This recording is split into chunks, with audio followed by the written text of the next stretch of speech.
أشرف المرسلين سيدنا محمد وعلى آله وصحبه أجمعين. سبحانك اللهم لا علم لنا إلا ما علمتنا إنك أنت العليم الحكيم. رب اشرح لي صدري ويسر لي أمري واحلل عقدة من لساني يفقه قولي. أمسينا وأمسى الملك لله والحمد لله لا شريك له لا إله إلا هو وإليه المصير. أمسينا على فطرة الإسلام وكلمة الإخلاص وعلى دين نبينا محمد صلى الله عليه وسلم وعلى ملة أبينا إبراهيم حنيفا وما كان من المشركين. اللهم إني أمسيت منك في نعمة وعافية وستر فأتم علي نعمتك وعافيتك وسترك في الدنيا والآخرة.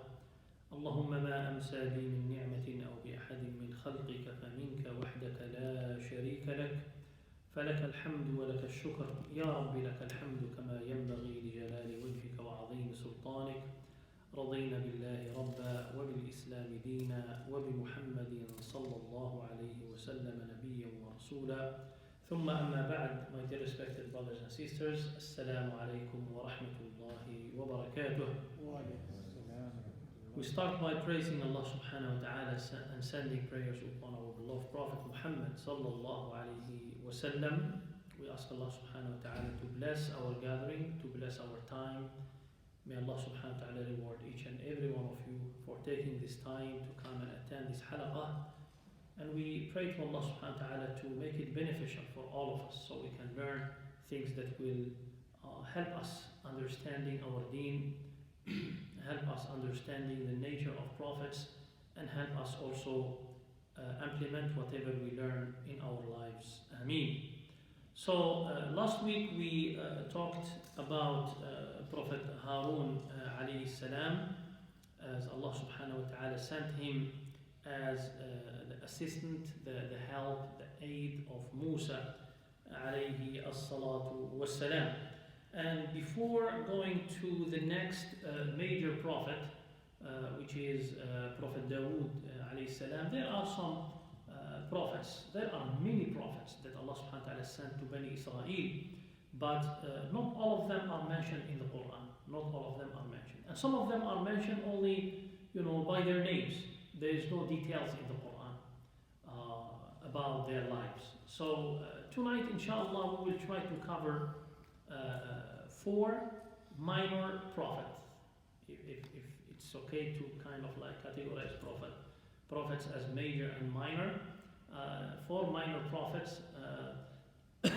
Most of them we heard about their names, but we don't know anything about what they have done in their lives. So we will start with the first one, Prophet Yusha alayhi salam. Prophet Yusha, known in English as Joshua, Prophet Joshua alayhi as-salatu was-salam.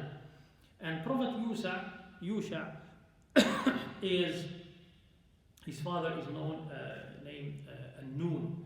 So Yusha ibn Nun, and then his lineage goes up to Prophet Yaqub, Ishaq, and Ibrahim alayhi salatu salam. So that's why always we say that all the prophets of Banu Israel are the descendants of Yaqub. And each one of them comes from one of the sons of Yaqub. Each one of them comes from the descendants of one of the sons of Yaqub that are known by Al-Asbat, or the tribes.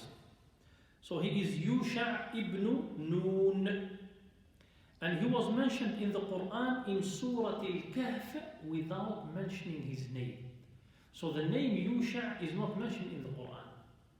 But the vast majority of Muslim scholars, they said that Al-Fata, the young man that was mentioned in the story of Musa alayhi salam, when Musa alayhi salam was commanded by Allah subhanahu wa ta'ala to go and meet Al-Khidr alayhi salam, he took with him Al-Fata.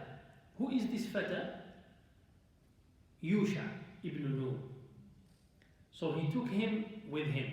So, we find in Surah Al-Kahf, Allah subhanahu wa ta'ala said, وَإِذْ قَالَ مُوسَى لِفَتَاهِ.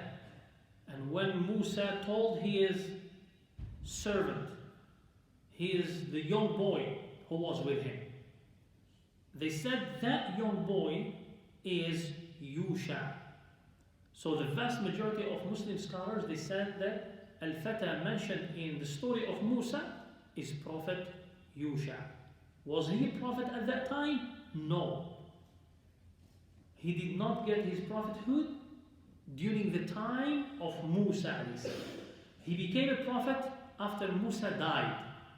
He became a prophet after Musa died. And there is a consensus, ijma' amongst all the Muslim scholars that he is a prophet, that Yusha is a prophet. There is no Muslim scholar saying that no, he was not. Okay? All of them, they said he was a prophet. And he lived at the end of Musa's life. He did not, he wasn't with him since the beginning like Harun, but he came to his life as a young man, as a boy, with the companionship of Musa alayhi salam at the end of his life. And the prophethood was not transferred to him. The prophethood and nubuwwah was not transferred to him from Musa or by Musa. It was not up to Musa to decide who will be prophet after him. And Joshua did not become a prophet during the time of Musa alayhi salam. So he became a prophet again after Musa died. And he lived for 127 years. He lived for 127 years, 100 of them with Musa. So he lived after Musa 27 years. Okay, after Musa died, Yusha lived for 27 years. So he spent most of his time learning from Musa alayhi salam, and this is according to Ibn Kathir in his tafsir. He is the one who said that Yusha lived for 127 years. 100 of them was with Musa alayhi salatu wassalam. Prophet Yusha also, he was the one who conquered Bayt al-Maqdis, which means the end of the 40 years of the wildness, at-Tayh. You know, when Allah subhanahu wa ta'ala prescribed that period of time for Banu Israel to go wild in the desert as, you know, homeless. They have no home, nothing. Musa alayhi salam died during the 40 years of at-Tayh. Died during the 40 years of at-Tayh. And the one who took over him was Yusha, Prophet Joshua. And we have mentioned last time that Prophet Harun died before Prophet Musa. And then Musa, and the one who took over the leadership, the religious leadership, and the political leadership of Banu Israel was Prophet Yusha alayhi salam. By that time, the entire generation of Banu Israel who lived with Musa alayhi salam were gone. So there was a new generation under the leadership of Yusha alayhi salam. And with this generation, with this ummah of Banu Israel, Allah subhanahu wa ta'ala granted victory to Prophet Yusha and his followers to open and conquer Bayt al-Maqdis. They conquered first the city of Ariha, Jericho, and then they moved to Bayt al-Maqdis. And you know, in the Sunnah of the Prophet ﷺ, something very interesting was mentioned, a miracle that Allah subhanahu wa ta'ala has granted to Prophet Yusha. And this miracle is that Allah subhanahu wa ta'ala made the sun stop, which means the time was stopped for Prophet Yusha. And this is in many hadith, like this hadith narrated by Abu Hurairah, by Imam Ahmad, radiyallahu anhu, an Abi Hurairah, radiyallahu anhu. He said, إِنَّ الشَّمْسَ لَمْ تُحْبَسْ لِأَحَدٍ. The sun was not stopped for anyone. إلا ليوشع, except for Yusha, ليالي سار إلى بيت المقدس, during his, when he was on his way to conquer Bayt al-Maqdis. So the scholar said that Yusha and his army, they started their move towards Bayt al-Maqdis on Friday. And when they were about to conquer Bayt al-Maqdis, the sun was about to set. And it was that time when Allah subhanahu wa ta'ala prescribed for Banu Israel not to fight on Saturday. And Yusha alayhi salam knew that if he won't be successful conquering Bayt al-Maqdis at that time, late on Friday, before the sunset, they won't do it. Because Saturday is coming and their enemies will have enough time to prepare themselves and to organize themselves, and they won't be able to conquer Bayt al-Maqdis. At that point, Yusha alayhi salam, it was narrated that he looked at the sun and he communicated with the Shams, with the sun, saying, Anti ma'mura, you are commanded by Allah. Wa ana ma'mur, and I'm commanded by Allah. And I'm asking Allah subhanahu wa ta'ala to stop you, to stop the time. And Allah subhanahu wa ta'ala answered his dua and his request. And Allah subhanahu wa ta'ala stopped the time until he finished the conquest of the city of Jerusalem, and then the sun set after that. So this is something that is mentioned in many hadith, even in Sahih al-Bukhari, and this thing happened only to Prophet Musa, to Prophet Yusha alayhi salam. The first generation that was with Prophet Yusha, most of them, they were righteous people. They were righteous people. And that's why Allah subhanahu wa ta'ala granted them that victory. But shortly after that, people, returned back to the old business, to what their previous generation used to do, to be rebellious and disobeying their prophets and so on. So basically this is what happened. So Prophet Yusha was the one that Allah subhanahu wa ta'ala granted victory when he wanted to conquer the city of Jerusalem. There is nothing that was mentioned about his death, but it seems that he died in Jerusalem or around the city of Jerusalem. So this is about the first prophet that we wanted to talk about today, which is Prophet Yusha alayhi salam, or known as Joshua, Prophet Joshua. After him came another prophet, also from Banu Israel, and this prophet was by the name of Elias, known in English as Elijah, Prophet Elias or Elijah. Prophet Elias alayhi salam was mentioned in Surah Al-An'am and Surah Al-Saffat. In Surah Al-An'am, just his name, but in Surah Al-Saffat, verse 123 and 124, I think also 125, Allah subhanahu wa ta'ala mentioned a little bit about, some details about this prophet. Allah Azza wa Jalla said, وَإِنَّ إِلْيَاسَ لَمِنَ الْمُرْسَلِينَ. Indeed, Elias, Elijah, is one of the messengers. Here, Allah Azza wa Jalla is making it clear that Elias is a prophet and a messenger. إِذْ قَالَ لِقَوْمِهِ أَفَلَا تَتَّقُونَ. He told his people, don't you embrace and observe taqwa, which means don't you fear Allah subhanahu wa ta'ala? Why you don't observe taqwa? أَتَدْعُونَ بَعْلًا. Why he asked them to observe taqwa? And basically taqwa here means go back to Allah. Why?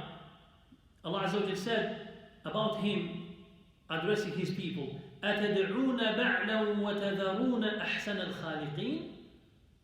Do you worship Ba'al? And Ba'al was the name of an idol that fraction of Banu Israel was worshipping. So that fraction of Banu Israel, basically those who were living in west of Damascus until Lebanon,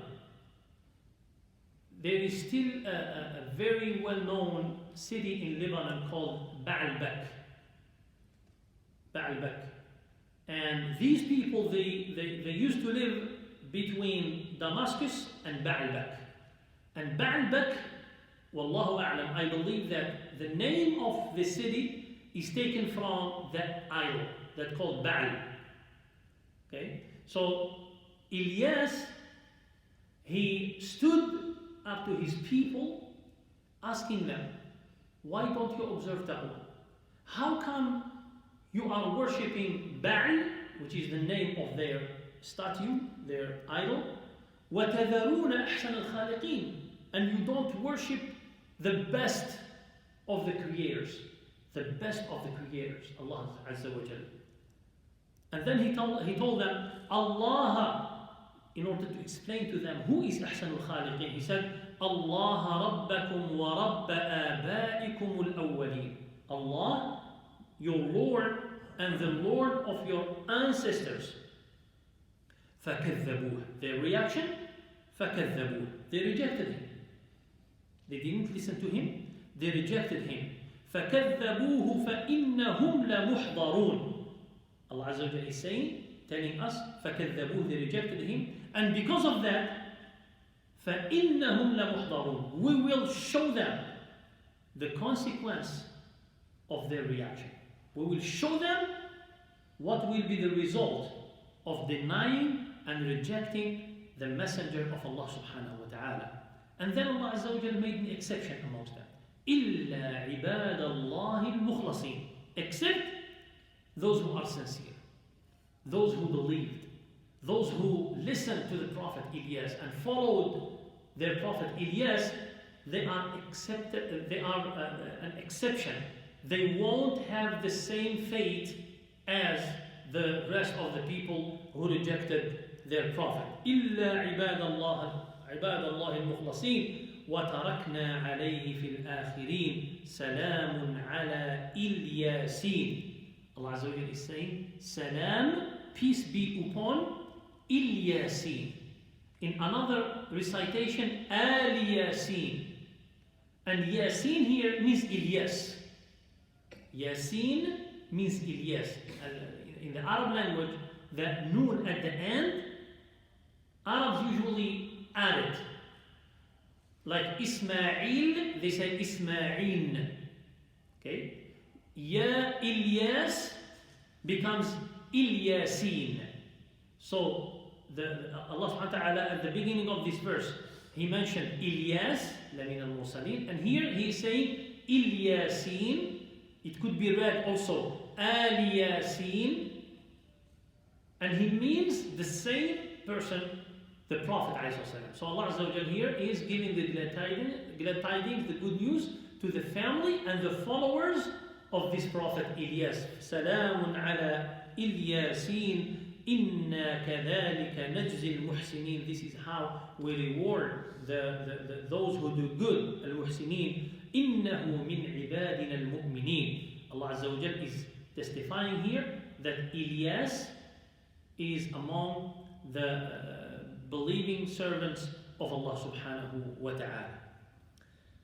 So the scholar said that this ayah is about the Prophet Ilyas, Ibn Yasin, Ibn Fanhas, Ibn Al-Izar, Ibn Harun.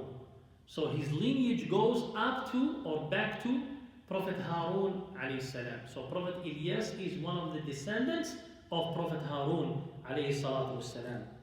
And then goes to Ibrahim, of course, through Yaqub and Ishaq and then Ibrahim. He is one of the prophets from Banu Israel and sent to Banu Israel. He is one of the prophets from Banu Israel and sent to Banu Israel. And he was sent to the people of Baalbek, as I have mentioned, which is still an existing very famous city in Lebanon, غرب دمشق. So located, the people of this prophet, they were located in the western side of Damascus, which means between Damascus and Baalbek. They worshipped an idol called Baal. The name of the idol that they were worshipping was Baal. And his people rejected him, as we have mentioned. And not only rejected him, but they wanted to kill him. They wanted to, when he insisted in giving them da'wah, they wanted to kill him.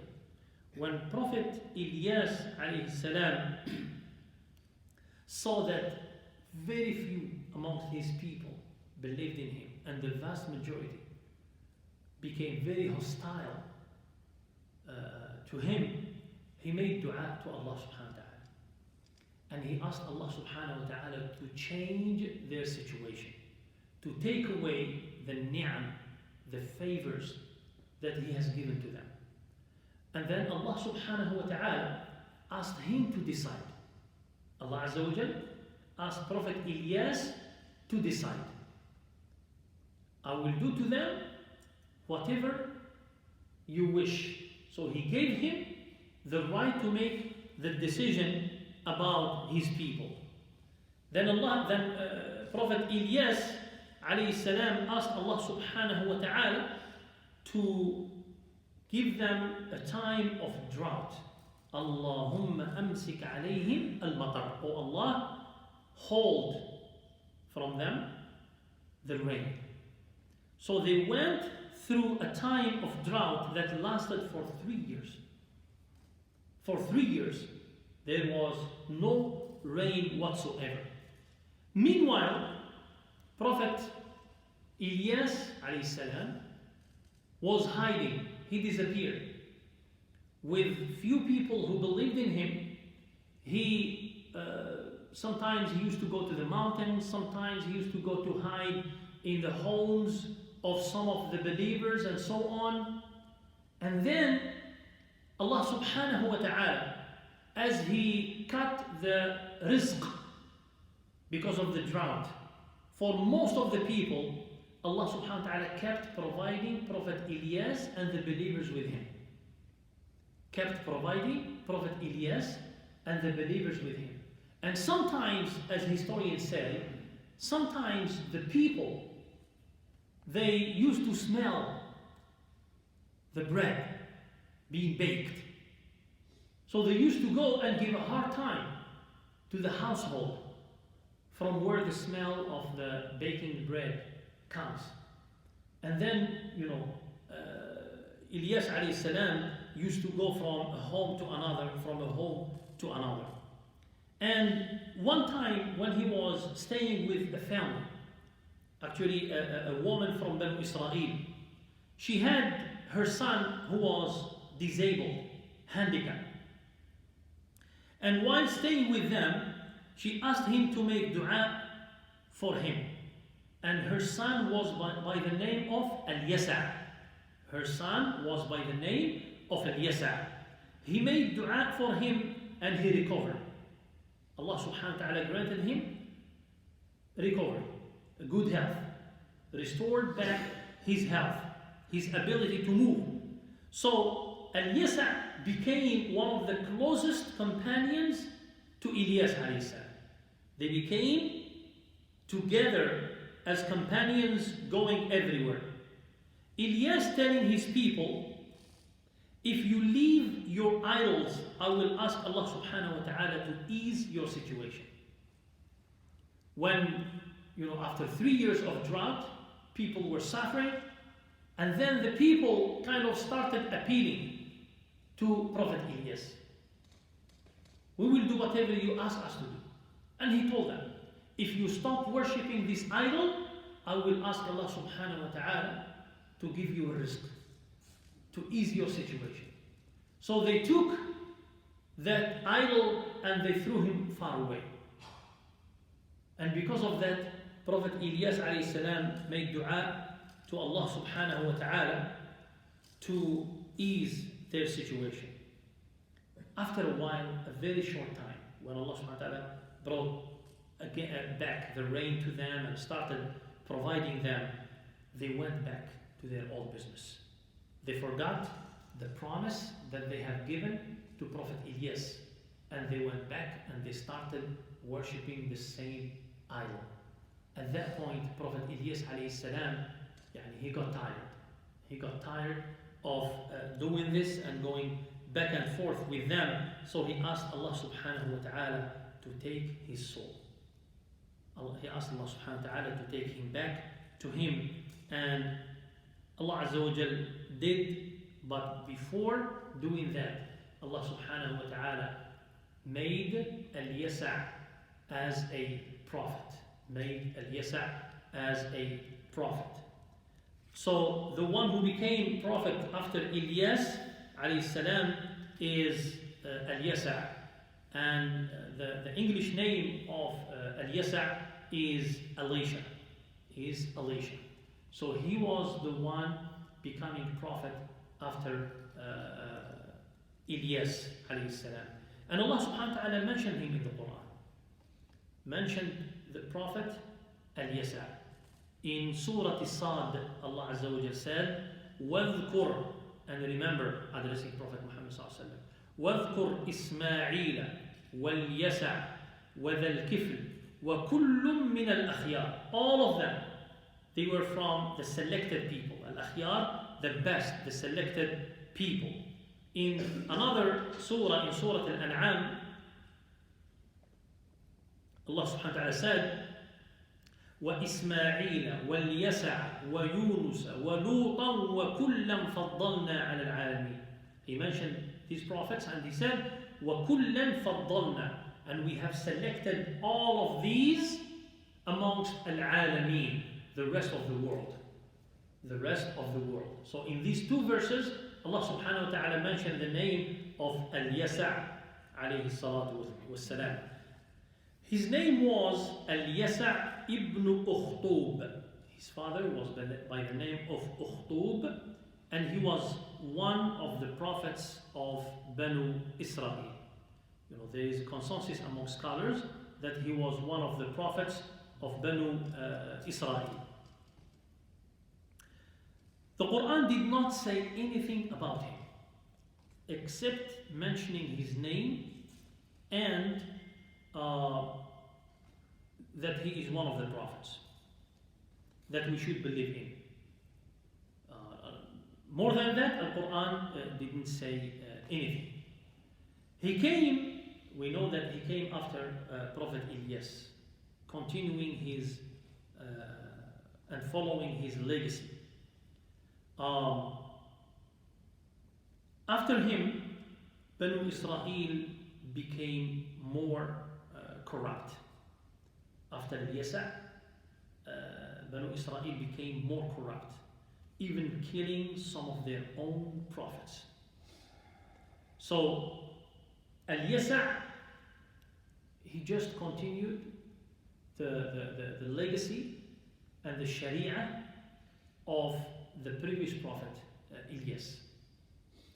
And he did not do anything other than keep reminding his people about their duty towards Allah subhanahu wa ta'ala. But it seems that people didn't care about what he was saying. People kept rejecting him and denying, his message that he brought to them from Allah subhanahu wa ta'ala. As a matter of fact, Banu Israel became more corrupt to the point that they started giving hard time to all the prophets, including Ilyas. Not only this, they started killing some of the prophets. And Allah subhanahu wa ta'ala mentioned this in the Quran in many other verses, that this was one of the things that Banu Israel did to deserve the curse of Allah subhanahu wa ta'ala. He joined Ilyas in leaving their people. And he joined him hiding in the mountains. And there was a specific mountain next to Damascus where he stayed with him for a long time. It's known by the name of the Mount of Qasyun. The Mount of Qasyun, it is known until this time. And they went over there, Ilyas and Ilyasa, they went over there when the king of Baalbek, became very brutal, and they started chasing them. Then this is where they went and stayed for a long time. Ilyas alayhi salam passed away, and then Ilyasa took over, and then he passed away as well. So we don't know about Al-Quran didn't tell us, or even the Hadith didn't tell us a lot about the details of his life. Now we come to the last prophet that we would like to talk about today, which is Samuel. And subhanAllah, these prophets became one after the other.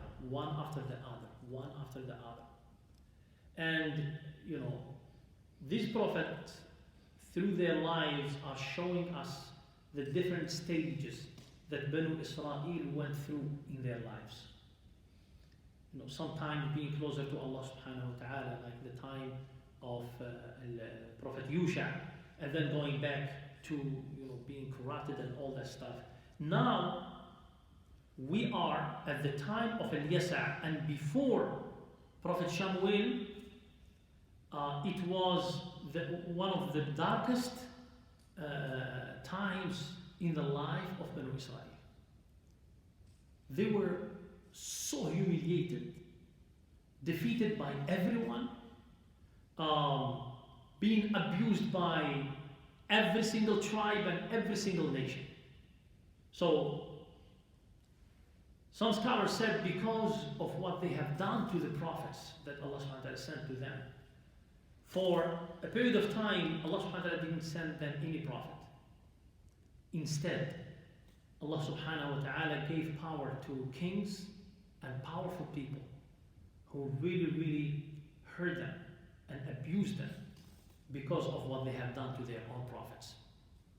So after Ilyasa, Banu Israel, they went down to the darkest stage of their lives. And this is right before Allah subhanahu wa ta'ala sending to them Prophet Samuel. So Samuel is known as Samuel or Ashmuel. He is known in the books of history as Samuel or Ashmuel. Ibn Bali, his father's name is Bali. Ibn Alqamah, Ibn Barkhan, Ibn Harun. Again, his lineage goes up to and back to Prophet Harun alayhi salam. Of course, he is from Banu Israel and sent to Bani Israel. Between Prophet Yusha and Samuel, the scholar said that there was 460 years. 460 years. And Banu Israel were governed by corrupt, brutal kings. They were always considered as, second or third or fourth class citizens, being humiliated, being enslaved, and so on. After failing their own prophets. And the last episode of their hardship, the last thing, major thing that happened to them was the giants, Al-Amalika. And the giants are the native people of Palestine. And mainly here, the giants were the people of Gaza and Asqalan. Gaza in South Palestine, and then in the north of Gaza, there is an area, there is a town called Asqalan. And this is from where is the most famous scholar who explained Sahih al-Bukhari by the name of Ibn Hajar al-Asqalani. Ibn Hajar al-Asqalani, his name is al-Asqalani after the town where he was born and raised by the name of Asqalan. Nowadays, it's called Ashqalan. It's part of occupied Palestine, and it's called Ashqalan. That city is still existing. So the people from Gaza and Asqalan were known as the giant, Al-Amalika or Al-Jababira. And those were the last, episode in the humiliation of Banu Israel. They conquered them, they defeated them, they killed many of them, they enslaved their kids, and they enslaved their female, their women, their girls, and this is where really Banu Israel suffered. And they were looking for someone to take them out of that situation. So at that period of time, Allah subhanahu wa ta'ala brought Prophet Shamuel or Ashmuel to existence. A woman from Banu Israel was pregnant, and she made dua that if Allah subhanahu wa ta'ala will give her a son, she will call him Ishmael. And Ishmael in Hebrew means Ismail in Arabic. And Ismail means Allah accepted my dua. Ismail means Allah accepted my dua. Maybe this is the reason why Ibrahim called or named his son Ismail, because he kept asking Allah subhanahu wa ta'ala for more than 70 years. So when he gave him the first son, he called him Ismail, which means Allah accepted or heard my dua. So this lady named her son Ishmael or Shamuel, which means the Hebrew version of Ismail in Arabic. So when Ishmael or Shamuel was born, his mother sent him to the temple, and he gave him to a righteous person from Banu Israel in the temple. She asked him to raise him, to teach him, to mentor him, and to take care of him. So he grew up in the temple under the leadership of this righteous man. When he was a young man, he was sleeping in the temple, and he heard a voice calling him. Shamuel heard a voice calling him. And he thought that this is his teacher, his master calling him. So when he stood up and he went, he didn't find anyone. So he went back to sleep. He heard this voice again. He stood up. He went to find out who is calling him. He couldn't find anyone. And then it happened to him the third time, when he heard his name, somebody calling him. When he went, he met with Jibreel alayhi salam, telling him, your Lord has sent you as a prophet to your people. So Jibreel alayhi salam came to him and gave him this news from Allah subhanahu wa ta'ala, that Allah azza wa jal sent him to Banu Israel. And the story of Shamuel is the story that introduced the coming of Prophet Dawood alayhi salam. Because Prophet Dawood came shortly after Prophet Shamuel. And Allah subhanahu wa ta'ala mentioned the story of Shamuel and what he did with his people in Surah Al-Baqarah, starting from verse 246. In this verse, Allah subhanahu wa ta'ala tells us, أَلَمْ تَرَ إِلَى الْمَلَإِ مِنْ بَنِي إِسْرَائِيلَ مِنْ بَعْدِ مُوسَى. Did you not see a group from the children of Israel after the time of Musa? إِذْ قَالُوا لِنَبِيٍّ لَهُمْ. When they said to their prophet, and their prophet here is Shamuel, the prophet that Banu Israel came together and talked to him was Shamuel. إِذْ قَالُوا لِنَبِيٍّ لَهُمْ إِبْعَثْ لَنَا مَلِكًا نُقَاتِلْ فِي سَبِيلِ اللَّهِ. They said to their prophet Shamuel, appoint for us a king, so that we may fight in the way of Allah. Ask Allah subhanahu wa ta'ala to appoint for us a leader, So we will fight under his leadership.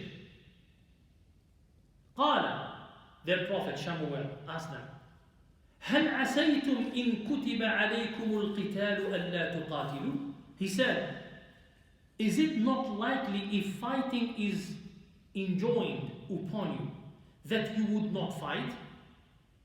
He knew the nature of his people. He knew that now they are excited.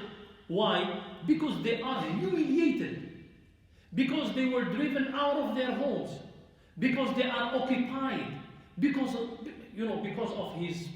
their situation. That is extremely bad. He knew that they are excited now, but he expected that if Allah subhanahu wa ta'ala will appoint this leader, will order them to fight, they won't do it. Why? Because they did it before. Allah subhanahu wa ta'ala asked them under the leadership of Musa alayhi salam to enter the Holy Land. What did they say? اذهب أنت وربك فقاتلا إنا هنا قاعدون. Go with your Lord and fight them. When you are done, let us know. We will come. So this prophet, he knew what happened to his people before. So he expected the same thing. What was their answer?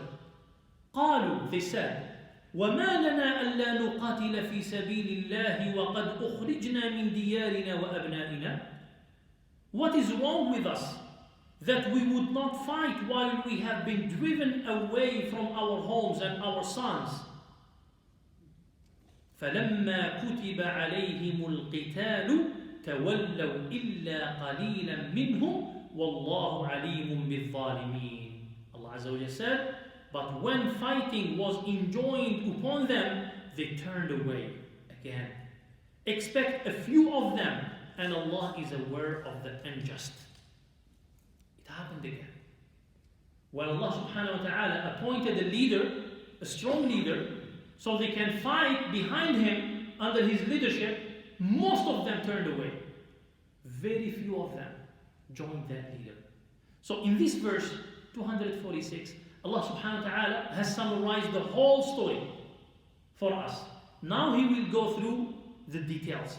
What exactly happened during the time of Prophet Shamuel? Allah Azza wa Jalla said, وَقَالَ لَهُمْ نَبِيُّهُمْ. Their prophet said to them, Shamuel said to them, okay, do you want a leader? Are you ready to fight against your enemies so you will improve your situation?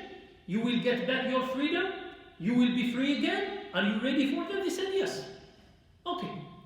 Now, their prophet communicated with Allah subhanahu wa ta'ala through request, through dua. Here is the answer of Allah. Here is the solution given by Allah subhanahu wa ta'ala to these people. And this solution was communicated to them through their prophets by the name of Shamuel again. فَقَالَ لَهُمْ وَقَالَ لَهُمْ نَبِيُّهُمْ. Their prophet said to them, إِنَّ اللَّهَ قَدْ بَعَثَ لَكُمْ طَالُوتَ مَلِكًا. Allah has appointed Talut as a king for you. You were looking for a king? You were looking for somebody strong to fight with against your enemies?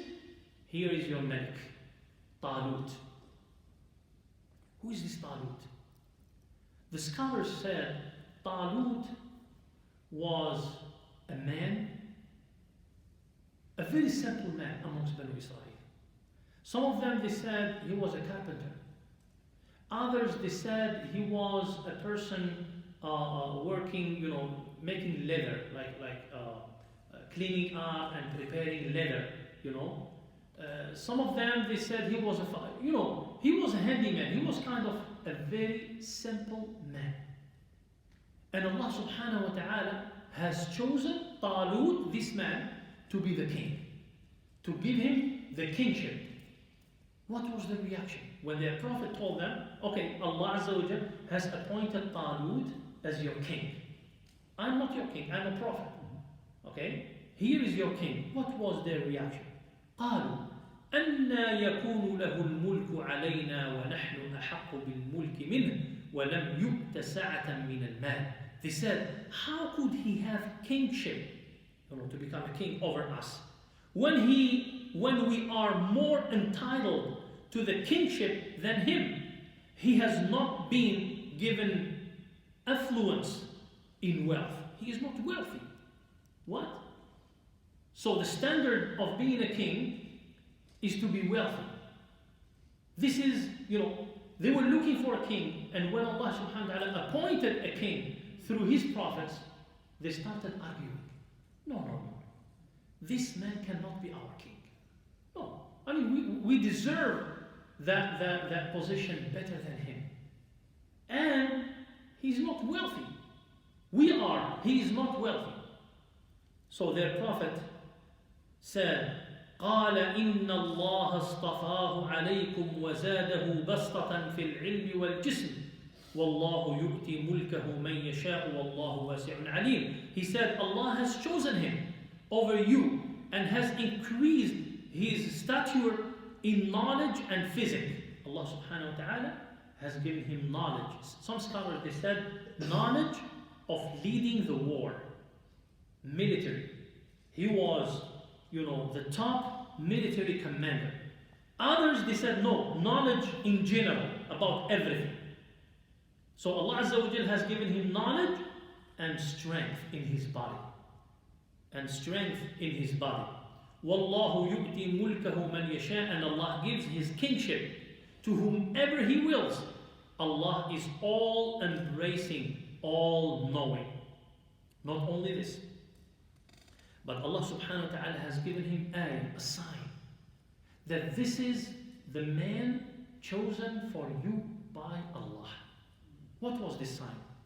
Allah Azza wa Jalla said, وَقَالَ لَهُمْ نَبِيُّهُمْ إِنَّ آيَةَ مُلْكِهِ أَنْ يَأْتِيَكُمُ التَّابُوتُ فِيهِ سَكِينَةٌ مِّن رَبِّكُمْ وَبَقِيَّةٌ مِّمَّا تَرَكَ آلُ مُوسَى وَآلُ هَارُونَ تَحْمِلُهُ الْمَلَائِكَةُ. Their prophet said to them, the sign of his kingship, if you want to make sure that he is the king chosen by Allah subhanahu wa ta'ala, the sign of his kingship is that the ark, a taboot, kind of a box, the coffin, shall come to you carried by the angels, having therein tranquility from your Lord and the remains of what the house of Musa and the house of Harun had left. Surely in it there is a sign for you if you are believers. A taboot. A taboot was something that was left, an ark that was left by Prophet Musa and Prophet Harun. Scholars talked a lot about what was in a taboot. Some of them, they said a Torah, the tablets, scrolls. Some of them, they said, whatever was left from the household of Harun and Musa. And that taboot, that ark, always carried blessings for Banu Israel. As long as they had that taboot with them, they were victorious. And that taboot was the sign of victory and the sign of blessings from Allah subhanahu wa ta'ala. What happened to that taboot? And this was an extremely, disappointing things that happened to Banu Israel. When they were conquered by the Amalika, by the giants of Gaza and Asqalan, that taboot was taken away from them. And because of that, many of Banu Israel, especially those scholars and rabbis, they died out of stress and disappointment when the most valuable, the most sacred thing to them was taken from them by their enemies. And there are stories about when the taboot was with the people of Gaza and Asqalan. They put it, they said, the historian said, they put a taboot underneath their idol that they were worshipping in Gaza and Asqalan. They were idol worshippers. They said they put the taboot underneath their idol. The next morning, they found a taboot on the top of their idol. And they did it multiple times. Every time somehow a taboo is found to be on the top of the idol. Why? Because in it there was something sacred, the word of Allah subhanahu wa ta'ala, something sacred from the house of Musa and from the house, what remained from the house of Musa and the house of Harun. Until the people of Gaza and Asqalan, the giants, they got scared and they knew that, this taboo has kind of like a very divine power or something like this. Then they took it and they, left it away from them. As a sign of Talut being their malik, their king, Allah subhanahu wa ta'ala made al-malaika. This is literally what the Quran says. تحمله الملائكة. Some scholars, they said, the people of Gaza and Asqalan, they put it on a kind of like a cart and they send it to them. But there is no evidence for that. Al-Quran tells us that al-malaika تحمله. Al-malaika carried that taboo and they brought it back to Bani Israel. And their prophet told them, okay, this is the sign that this king is selected by Allah subhanahu wa ta'ala. At that point they said, okay, now we accept. And you know the rest of the story. I think we mentioned the story when we talked a few years ago about the stories of the Quran. He decided to, he organized his people and decided to start fighting. Some historians, they said that the army of Bani Israel consisted of 80,000 soldiers. But some scholars, they said, no, this is not realistic. It was less than that. But what is sure is that when they were on their way fighting Jalut, Goliath, and his army, he told them that Allah subhanahu wa ta'ala is going to test you while crossing the river, which is the Jordan River. Okay? Now known nowadays as the Jordan River. He told them, when we cross the river, Allah will test you. Whoever drinks from the river cannot join me. Illa man, whoever just got a little bit of water in his hands. That's it. More than that, khalas, go back. What happened is the vast majority of them drank from that river. So those who followed him, who obeyed him and followed him, they were 300 plus, facing a huge army of Goliath. To make the long story short, one of the soldiers of Talut was Dawood alayhi salam. Dawood was a young boy. And when they faced the army of Jalut, Goliath, they said, كم من فئة قليلة غلبت فئة كثيرة بإذن الله. A small group of people, by the will of Allah subhanahu wa ta'ala, will defeat a large group of people, and so on. And then Goliath asked for somebody to fight with him individually. And this was, for a long time in the history of humanity, before the two armies, they kind of like start fighting literally, like few individuals, or one from here and one from here. They just, fight each other. And after that, they collapse with one another. When Goliath asked for, do you have any warrior to come and defeat me?